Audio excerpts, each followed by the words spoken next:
Fil-budget ta' nhar it-tnejn li għadda l-Gvern ħabbar li b'effett mill-ewwel ta' Jannar se togħla t-taxxa ta' reġistrazzjoni fuq l-emissjonijiet għal karozzi Euro 1 sa Euro 3.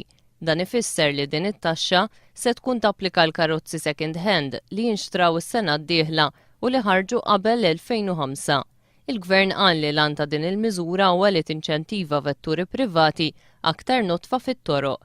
Fil-budget ingħat li t-taxxa ta' reġistrazzjoni se tibda tinħadem fuq kemm tkun kbira l-magna, kemm tkun tħammeġ it-tul u l-valur tal-karozza skont il-manifattura.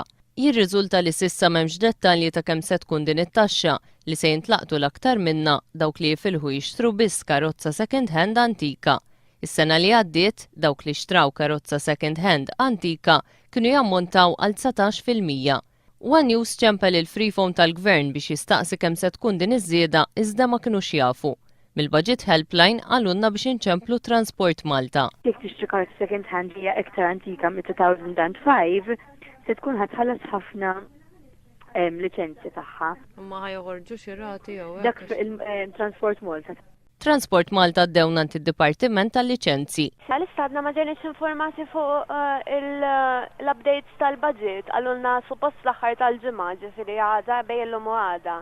Naddik forsi ma' dipartimenti ħor tal-liċenzji biex forsi huma ġew iktar informati qabilna.